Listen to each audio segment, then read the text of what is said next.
তোমরা nodal analysis করেছি, যেখানে আমরা কেসিএল ইউজ করেছি। এখন আমরা করব আসলে মেশ অ্যানালাইসিস। তো মেশ অ্যানালাইসিস করার জন্য আমাদের মেইনলি যে জিনিসটা লাগে সেটা হচ্ছে আমাদের কেভিএল। তো কেভিএল আগে জানতে হবে। তো আমরা শুরু করি। আমাদের কাছে একটা সার্কিট আছে, যে সার্কিটের ভ্যালু আমরা নিজেদের মতন ধরে নিতে পারি। এটার ভ্যালু ধরলাম 12 ভোল্ট, এটা ধরলাম 6, এটা 7, এটা 8, এটা ধরলাম 9, এটা ধরলাম 10, নিজেদের মতো ধরেছি। এটা 12 ধরছি, তাহলে এটা একটু আর একটু বেশি ধরি অথবা কম ধরি, ধরলাম কত 20। ওকে, এই হচ্ছে আমাদের একটা সার্কিট আছে। আমাদের বলছে কি এখানে টোটাল ভ্যালু বের করতে হবে, অর্থাৎ টোটাল যে ইগুলো আছে এটা মান বের করতে হবে। তো আসি, তোমাদের ম্যাচ শুরু করার আগে প্রথম হচ্ছে আমাদের দেখতে হবে যে আমাদের ভ্যালু যেগুলো দিয়ে আছে সেগুলোতে আমাদের এক্স্যাক্টলি কয়টা লুপ আছে। তো আমরা যদি একটু খেয়াল করি, যে আসলে লুপ কয়টা আছে। তো লুপ নর্মালি লুপ বলতে হচ্ছে বোঝায় কি, লুপ বলতে বোঝায় যে একটা পয়েন্ট থেকে শুরু হবে, টোটাল জিনিসটা ঘুরে আবার যখন সেই পয়েন্টে আসবে, অর্থাৎ একটা পয়েন্ট থেকে ঘুরে আবার সেই পয়েন্টে আসার যে মাধ্যমটা, এটা আসলে একটা লুপ। তাহলে আমরা চিন্তা করি, এটা যদি এইখান থেকে যদি চিন্তা করি 12 ভোল্ট, এই 12 ভোল্ট থেকে যদি টোটালটা এইভাবে ঘুরে এসে আবার 12 ভোল্টের এখানে আসে, তার মানে এটা হচ্ছে একটা লুপ। এটা যদি চিন্তা করি 9 ভোল্ট থেকে টোটালি ঘুরে এসে যদি আবার এখানে আসে, তাহলে এটা একটা লুপ। এটার প্রসেসর 10 থেকে ঘুরে এসে যদি আবার 10 আসে, তাহলে একটা লুপ। আসলে এখানে 10টা মিটার না, তো এখানে মিটারটা হচ্ছে আসলে যে ঠিক যেখান থেকে শুরু হবে। ধরুন আমি এখান থেকে 6 থেকে শুরু করতে পারি, 6 থেকে ঘুরে আবার 6 আসতে হবে, 9 থেকে শুরু করলে আবার 9 আসতে হবে। তার মানে হচ্ছে ঠিক যে প্রান্ত থেকে শুরু হবে ঠিক সেই প্রান্ত ফেরত আসা, এটাকে আসলে লুপ বলে। তো আমরা দেখি এখানে আসলে আমাদের 3টা লুপ আছে। তো 3টা লুপ আছে, তো 3টা লুপ নিয়ে আমাদের কাজ করতে হবে। তো আমরা প্রথম লুপ নিয়ে আসলে কাজ করতে পারি। তো দেখেন এখানে লুপের আগে একটা জিনিস কাজ করতে হবে, একটা জিনিস বুঝতে হবে যে লুপের মধ্যে এক্স্যাক্টলি কি চলে। এখানে একটা ভোল্ট আছে, মানে ভোল্টেজ সোর্স আছে, এখানে রেজিস্ট্যান্স আছে। তার মানে নর্মালি আমরা ওহমস ল চিন্তা করি, যে এখানে সূত্র হচ্ছে ভি ইকুয়াল টু আইআর, অর্থাৎ ভোল্টেজ ইকুয়াল টু কারেন্ট এবং রেজিস্ট্যান্সের গুণফল। তো এখানে ভোল্টেজও আছে, এখানে আমাদের রেজিস্ট্যান্সও আছে, আমাদের মিসিং হচ্ছে কারেন্ট। তার মানে এটার মধ্যে যখন এই টোকের মধ্যে যখন ভোল্টেজ ট্রান্সফার হবে, তার হচ্ছে এখানে একটা কারেন্ট ফ্লো করবে। যেখানে যে কারেন্টটা ফ্লো করবে সেটাকে আমরা I1 চিন্তা করি, কারণ আমরা জানি যে প্যারালালের ক্ষেত্রে বিভিন্ন রকম, যেহেতু এটা প্যারালাল সার্কিট, এটা একটা মানে একটা সার্কিটের সাথে প্যারালালি আছে, তার মানে ভোল্টেজটা এখানে সবগুলো ফিক্স, কিন্তু প্রত্যেকটার জন্য কারেন্ট ভিন্ন ভিন্ন হবে। তার মানে এখানে একটা কারেন্ট হবে, এটার জন্য একটা কারেন্ট আসবে, এটার জন্য একটা কারেন্ট আসবে, এই বিভিন্ন রকম কারেন্ট আসলে আমরা পাবো। তার মানে এখানে একটা লুপ হবে, এটা একটা লুপ, এটা একটা লুপ। এই লুপের জন্য একটা কারেন্ট I1 ধরতে পারি, এই লুপের জন্য I2, এই লুপের জন্য I3, অথবা এই পদ দিয়ে চিন্তা করলে I1, I2, I3, যে মানে যে সাইডটি আমরা সুবিধা মনে করবো সেই সাইডটা আসলে আমরা করতে পারবো। তো যেটা করি, তার আগে একটা জিনিস খেয়াল রাখতে হবে, সেটা হচ্ছে আমাদের টোটাল যে সার্কিটটা আছে, এই সার্কিটের মধ্যে আমাদের একটা জিনিস মানে মনে রাখাটা খুব জরুরি, যে এখানে যে ভোল্টেজ সোর্স আছে, এখানে একটা ভোল্টেজ সোর্স আছে, এটা কিন্তু কোনো ভোল্টেজ সোর্স নাই। তো এটা আসলে কোনো সমস্যা না। তো আমরা যদি করি, তো প্রথম এইখানে আমরা লুপ চিন্তা করছি, এটা একটা লুপ। তো এই লুপের জন্য আমরা দুইভাবে চিন্তা করতে পারি। এক হচ্ছে ক্লকওয়াইজ ঘুরবে, অর্থাৎ এই কারেন্টটা আমরা যদি এটার কারেন্ট ডিরেকশন মানে এই দিকে দেই, উপরের দিকে দেয়, অর্থাৎ এইখান থেকে বের হয়ে যাচ্ছে, এইভাবে দেই, তাহলে কারেন্টটা ঠিক এইভাবে ঘুরবে, অর্থাৎ কারেন্টটা ক্লকওয়াইজ ঘুরবে। আবার যদি চিন্তা করি যে না, কারেন্টটা এই দিকে না দেয়, যদি আমরা নিচের দিকে দিই, অর্থাৎ যদি আমরা আসলে এই দিক থেকে দিই, তাহলে টোটাল কারেন্টটা এইটার ঠিক এন্টি ক্লকওয়াইজ করবে। এটা ম্যাটার করে না, এটা হচ্ছে আমি ঠিক যেভাবে ধরবো সেভাবে আসলে ভ্যালুটা আসবে। তো এটা আসলে কোনো সমস্যা না। আমি চাইলে এটাকে ক্লকওয়াইজ ধরতে পারি, এটাকে এন্টি ক্লকওয়াইজ ধরতে পারি, যেটা খুশি। আসলে ঘড়ি কাটার দিকেও ধরতে পারি, বিপরীত দিকেও ধরতে পারি। আমরা ঠিক যেভাবে ধরবো ঠিক সেভাবে আসলে আমরা হিসাব করবো। তো সেভাবে যদি হিসাব করি, আমরা সবসময় আসলে ক্লকওয়াইজ ধরবো, সেক্ষেত্রে আমাদের সুবিধা হবে। তো চাইলে এন্টি ক্লকওয়াইজ ধরতে পারেন, একই কথা একই হিসাব, কোনো সমস্যা আসলে হবে না। তো আসলে আমরা ক্লকওয়াইজ ধরি, যেহেতু ক্লকওয়াইজ ধরি তো আমরা চিন্তা করি আরেকটা জিনিস চিন্তা করি, সেটা হচ্ছে এটা একটা ভোল্টেজ সোর্স। তাহলে ভোল্টেজ সোর্সের বড় মাথা যেটা সেটা সবসময় পজিটিভ, সবসময় পজিটিভ। এটা ছোট মাথা সেটা সবসময় নেগেটিভ।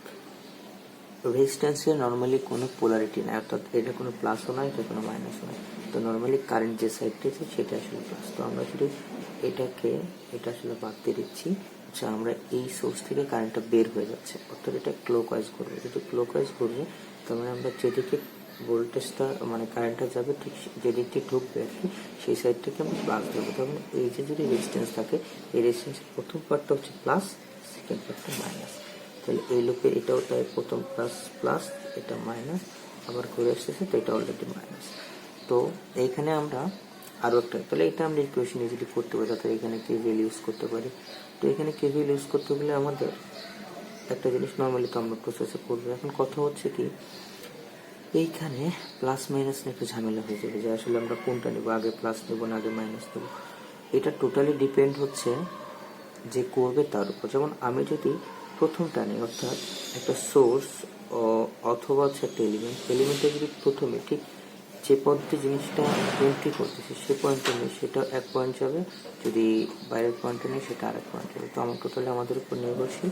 তো আমরা সবসময় প্রথমটাও নিতে পারি, দ্বিতীয়টা নিতে পারি। আমি যদি প্রথমটা নিই, প্রথমটা দেখেন এটা ভোল্টেজের প্রথম সোর্সটা, অর্থাৎ কারেন্টটা যখন আমি চিন্তা করছি কারেন্টটা হচ্ছে ক্লকওয়াইজ করতেছে। তো ক্লকওয়াইজ গুলো দেখেন কারেন্টটা ঠিক এই পথ দিয়ে ভিতরে যাচ্ছে, এই পথ দিয়ে মানে নিচের থেকে উপরের দিকে যাচ্ছে। নিচে মানে কি মাইনাস, তার মানে এন্ট্রি পয়েন্টে কি মাইনাস। আমি প্রথমটার ভ্যালু নিচ্ছি, তো এন্ট্রি পয়েন্ট যেহেতু মাইনাস, তো এন্ট্রি পয়েন্ট মাইনাসের জন্য হচ্ছে আমরা কি করবো, আমরা মাইনাস নেবো।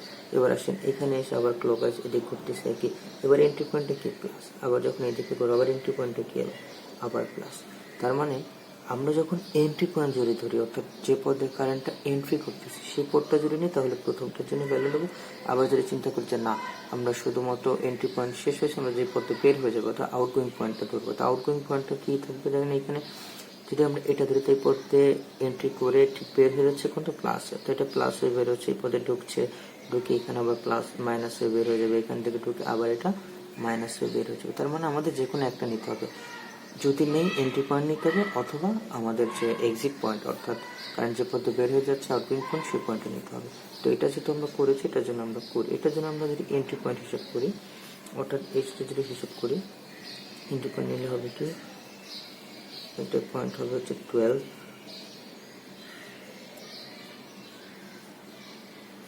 এটা হচ্ছে 12 ভোল্ট দেওয়া আছে, প্লাস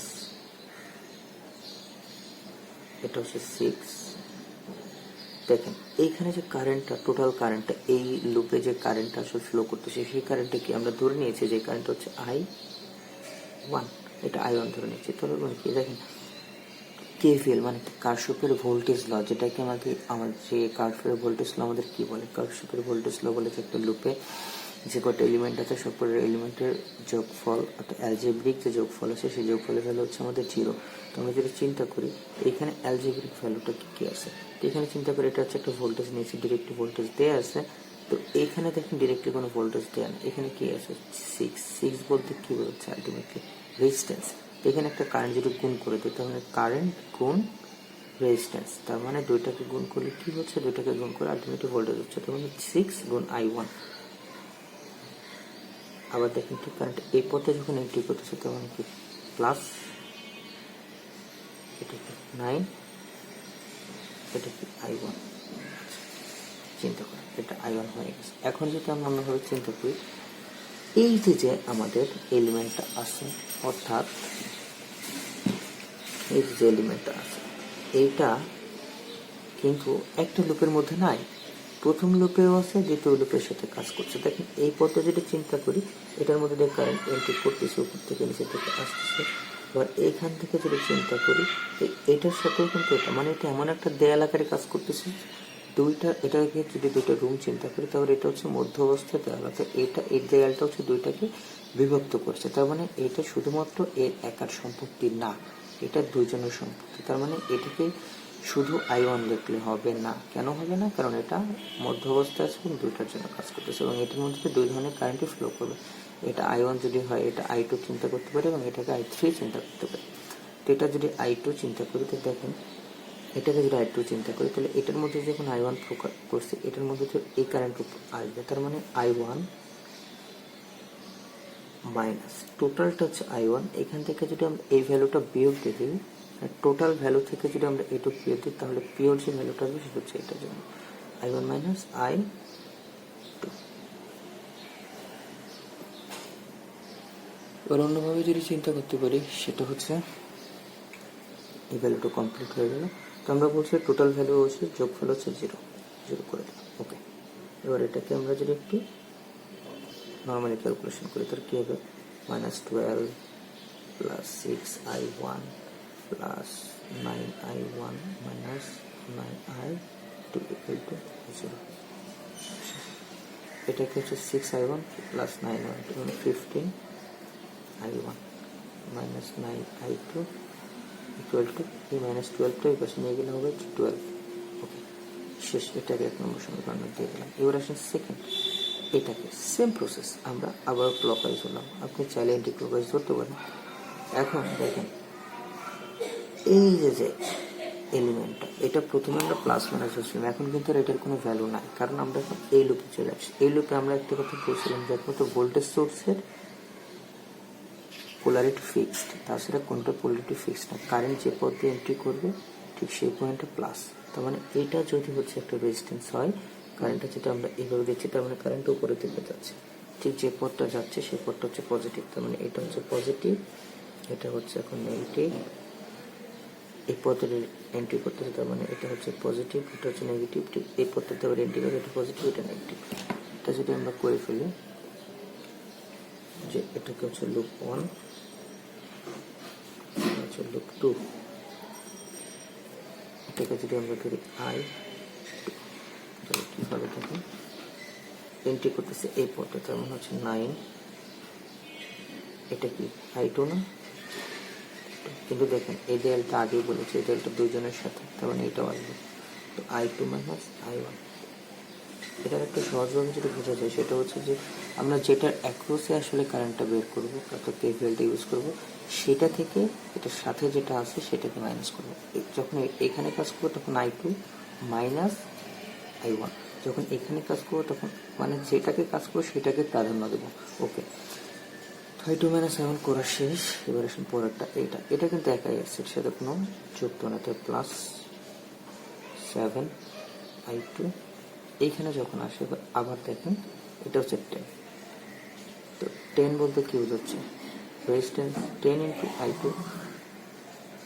আবার খেয়াল করেন 3 নম্বর লুপের সাথে এটা কানেক্টেড, 3 নম্বর লুপের সাথে যেহেতু কানেক্টেড তার মানে কি এটা এখানে অবশ্যই আবার এখানে আসবে, তার মানে এটা যদি I2 হয় এটা I3 চিন্তা করতে পারি। আমরা বলেছি যেটাকে করবো সেটাকে প্রাধান্য দেবো, I2 কে প্রাধান্য দিলে I3 কি হয়ে যাবে মাইনাস হয়ে যাবে। শেষ, অ্যালজেব্রিক যোগফল 0, বসে দিলাম 0। 3টা পয়েন্ট ছিল, 3টা পয়েন্ট। এটাকে সমাধান করি, 9I2 minus 9I1 plus 7I2 plus 10I2 minus 10I3 equal to 0। এবার চিন্তা করি নর্মাল যোগ করে দিন, দেখেন এখানে I2 সবগুলো যোগফল 10 আর 9 19, 19 আর 7 26, 26I2। তারপরে হচ্ছে মাইনাস 9I1, তারপরে হচ্ছে মাইনাস 10I3 ইকুয়াল টু 0। এটা 1 নম্বর সমীকরণ, এটা 2 নম্বর সমীকরণ। এবার আসেন 3 নম্বর লুপ 3। তো লুপ 3 যদি চিন্তা করি 3 নম্বর লুপ, এটাকে আমরা ক্লকওয়াইজ ধরলাম, ক্লকওয়াইজ দিয়ে চিন্তা করছি তাহলে এন্ট্রি পয়েন্ট হচ্ছে এটা প্লাস, এটা মাইনাস, এটা প্লাস, এটা মাইনাস, আর এটা তো পোলারিটি ফিক্স, এটা প্লাস, এটা মাইনাস। লুপ 3 দিয়ে চিন্তা করে কী হবে দেখেন, 10I3 মাইনাস I2, আশা করি একটু বুঝতে পেরেছেন কীভাবে হলো, প্লাস 8I3 প্লাস যেহেতু এন্ট্রি করতেছে এখানে এই পয়েন্টটা কিন্তু এন্ট্রি পয়েন্ট, এই জন্য আমরা প্লাস দিচ্ছি, প্লাস কত 20 ইকুয়াল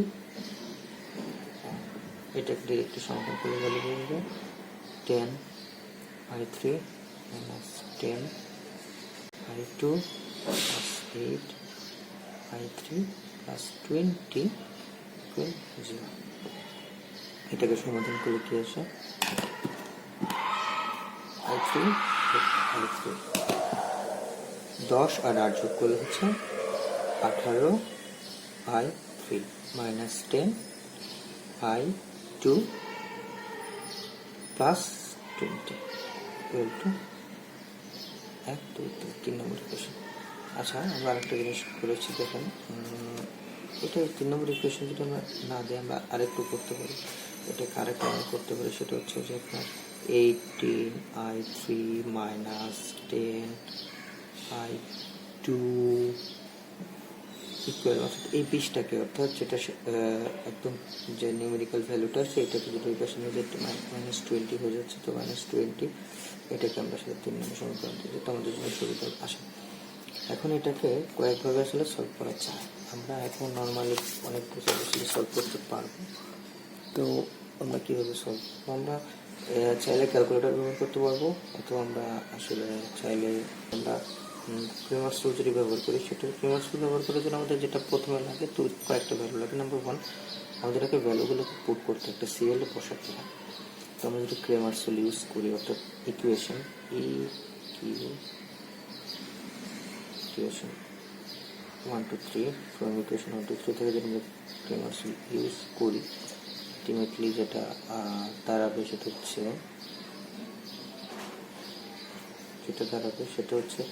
-15 -9 0। তারপর এটা দাঁড়াবে হচ্ছে 26 -9 -10। ভুল হয়ে গেছে, এখানে দেখেন আমরা এখানে i2 বসেছিলাম আগে, তো আমরা এখানে ভুল করে ফেলছি। তো এটা হবে হচ্ছে -9, এটা হচ্ছে 26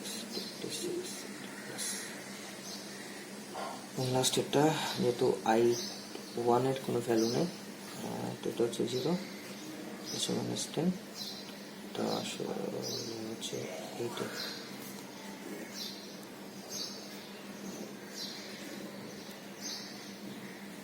এটা হচ্ছে i1 i2 i3। এবার আসলে এটা কীভাবে করলাম, এটা আসলে আচ্ছা এটা আরেকটু জিনিস আছে, সেটা হচ্ছে এটাই আসলে দেখেন, এটা হচ্ছে এখন এখানে যে ভ্যালুটা বসাতে হবে সেটা হচ্ছে ধ্রুবক ভ্যালু। তো ধ্রুবক ভ্যালুটা আসলে কি ছিল, ধ্রুবক ভ্যালু ছিল হচ্ছে আপনার 20, ধ্রুবক ভ্যালুগুলো এখানে আমরা বসাতে পারি, সেটা হচ্ছে 12, এটাই ছিল হচ্ছে 0, এটা ছিল -20। ওকে, দেখেন কীভাবে বসালাম। তো আমাদের প্রসেস হচ্ছে ইকুয়েশনগুলো হচ্ছে লম্বালম্বি, অর্থাৎ i1 এর ভ্যালু প্রথমে, i2 এর ভ্যালু দ্বিতীয়, i3 এর ভ্যালু তৃতীয়। তো i1 এর ভ্যালু ছিল 15, আমরা এখানে 15 বসিয়েছি, এটা ছিল -9 বসিয়েছি, এখানে কোনো ভ্যালু ছিল না, জন্য 0 করছি। দ্বিতীয় ইকুয়েশনে দেখেন আমরা 26 -9 ছিল, -9 বসেছি, এটা এটা 9 ভুল করে ফেলছিলাম, কারণ আমি এখানে -i2 আগে দিয়েছিলাম। তারপরে হচ্ছে এইখানে হচ্ছে আমরা আরো যেটা করেছি সেটা হচ্ছে 26 প্লাস 26, তারপরে হচ্ছে আপনার ঠিক লাস্টে এটা i3 ভ্যালু ছিল -10 বসেছি। এই পজিশনে দেখেন এখানে i1 এর কোনো ভ্যালু নেই, 0 বসেছি, i2 ভ্যালু -10 বসেছি, i3 ভ্যালু 18 বসেছি, দেন হচ্ছে i1 i2 i3 বসেছি। দেন হচ্ছে যে টোটাল সবগুলো হচ্ছে ধ্রুবক ভ্যালুগুলো ছিল, তো কনস্ট্যান্ট ভ্যালুগুলো ছিল সেগুলো আসলে এখানে বসেছি। এটা হচ্ছে আমাদের ইকুয়েশন বসানো শেষ। এবার এই টোটাল ইকুয়েশনটাকে যদি আমরা সলভ করি, অর্থাৎ এটাকে আমরা ক্যালকুলেটরের মাধ্যমে সলভ করতে পারি, চাইলে সে মাধ্যমে সলভ করতে পারি। তো আমরা যদি এখানে এটা তো প্রথমে আমাদের আসলে i1 বের করতে হবে। তো i1 অর্থাৎ কি, i1 মানে হচ্ছে del 1 divided by 10। এখন আমরা ক্রেমার্স রুল ইউজ যখন করবো, তো ক্রেমার্স রুল ইউজ করার কারণে হচ্ছে আমরা এই প্রসেসে যাচ্ছি।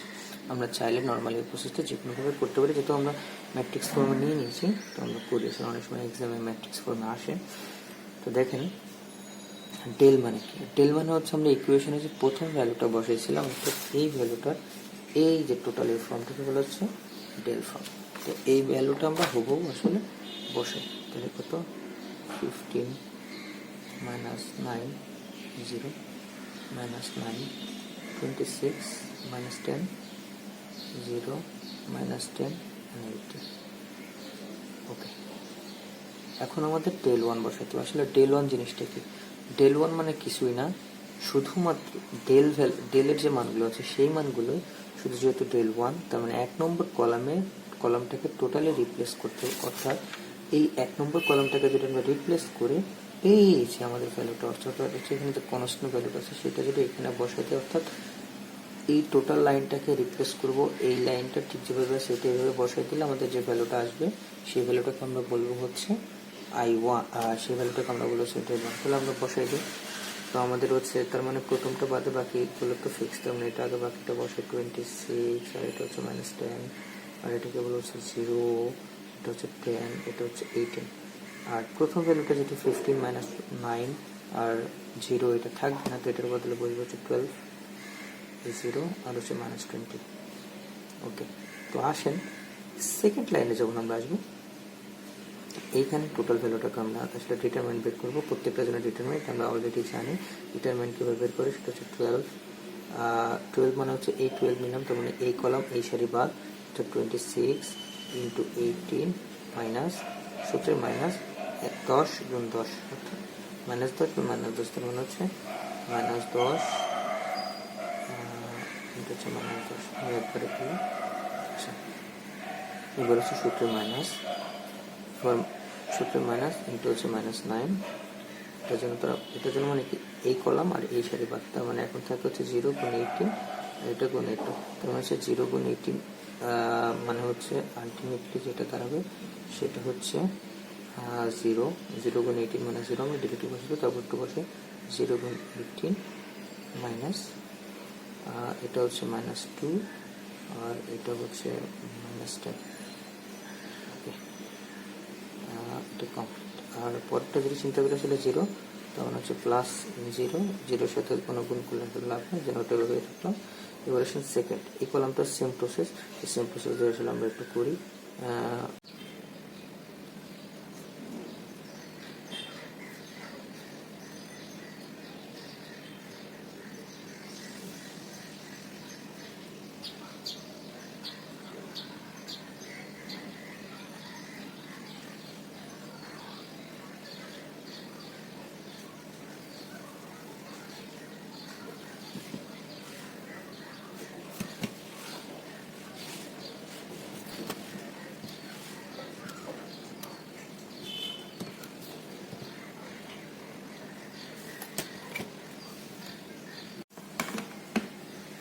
তো আসেন এবার আমরা এটা টোটালি করে ফেলেছি, প্রথমটার মধ্যে সবগুলো করেছি।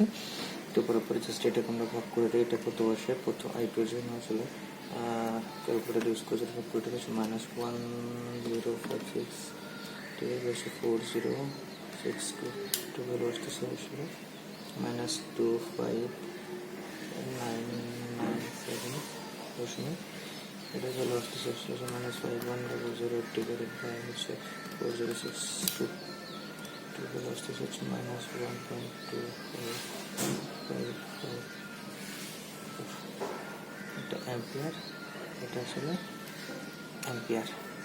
এই আসলে টোটাল সবগুলো ভ্যালু দেখেন। আসলে এখানে মাইনাস ভ্যালু আসাতে আসলে মানে অন্য কিছু আবার কিছুই নেই, নর্মাল একটা কথা যে জাস্ট পার্থক্যটা হচ্ছে এটাই, কেন মাইনাস আসলো, কারণ আমরা ডিরেকশন আসলে দেখেন I2 এবং I3 ডিরেকশন ধরেছিলাম আসলে এই সাইডে, বাট মাইনাস এসেছে, এর কারণ হচ্ছে আসলে ডিরেকশনটা আমরা যেটা ধরেছি সেটা সঠিক ছিল না। আসলে আমাদের ডিরেকশনের যে ভ্যালু ঠিক আছে, বাট এটার ডিরেকশন আলটিমেটলি হবে হচ্ছে ঠিক উল্টা, অর্থাৎ আমরা ক্লকওয়াইজ ধরেছি আর ডিরেকশন হবে ঠিক হচ্ছে অ্যান্টি ক্লকওয়াইজ। এই দুটো অ্যান্টি ক্লকওয়াইজ ধরলে আসলে যেটা ভ্যালুটা আসলে প্লাস চলে আসতো, বাট কোনো সমস্যা নেই, একই কথা। শুধু আমাদের পরীক্ষায় আমরা যেহেতু এভাবে ক্লকওয়াইজ ধরে নিয়েছি, সেক্ষেত্রে অ্যান্সার আসলে এটা করলেই হয়ে যাবে। জাস্ট আমরা এইভাবে করলাম, যেহেতু আমরা ক্লকওয়াইজ ধরেছি এই জন্য আমাদের ভ্যালু হচ্ছে মাইনাস, যদি অ্যান্টি ক্লকওয়াইজ ধরতাম এই দুটোর জন্য তাহলে আসলে টোটাল ভ্যালুটা প্লাস আসতো।